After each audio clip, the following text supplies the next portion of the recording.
So before you even get on a call or enter a conversation, your internal state, clarity, and preparation have to be in place. They determine how you show up.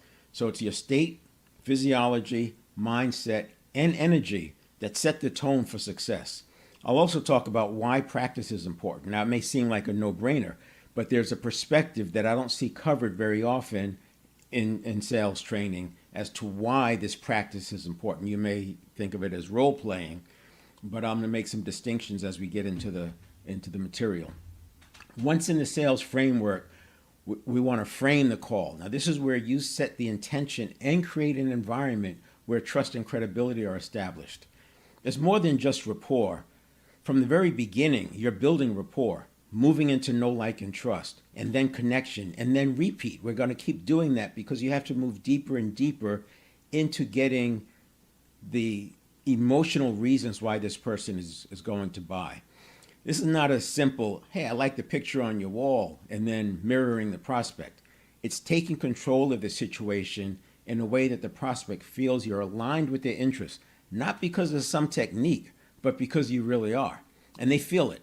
From there, we'll get into the most important part of a sales framework, fact finding.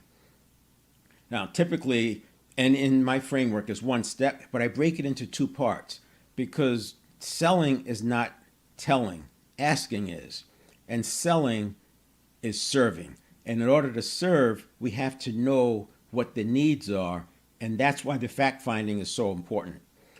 So while you're working through the framework, you're also earning the right to ask deeper questions, more personal questions, entering into the person's private life, if you will.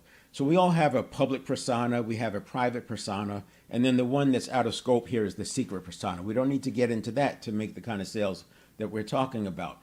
But I think you have to get into the private persona because you have to tap into that level of emotion. If you're familiar with the quality vernacular, we talk about asking the question why 5 times. And if you've done that, you'll know that it's about 2.5, 3 questions into why that you're now at a place where these people have not thought about that before. And that's what you're looking for. The eyes may go back and forth. They'll kind of shift. They may flush a little bit because they're having to answer a question that they've never answered before. In real time, you're observing them recognize that this is very important.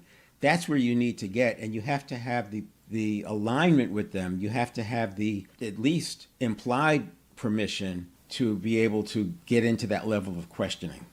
Next week, I'll get into the demonstration and moving past objections as we pull it all together into a sustainable framework. As you adopt additional sales skills, you'll be able to insert those into the framework because the framework is flexible and consistent with best practices.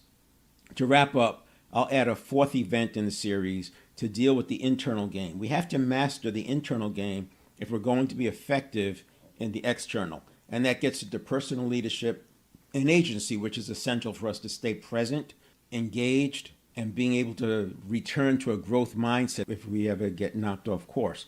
And I mean returning to a growth mindset instantaneously. So we'll talk about some of that as we get into next week's event, but certainly when we get into mastering the internal game. Right, so let's jump into the framework. I'll lay this out as a roadmap, and that'll give us a track that we can run on. And I'm going to start with the pre-call process. And this is not rocket science.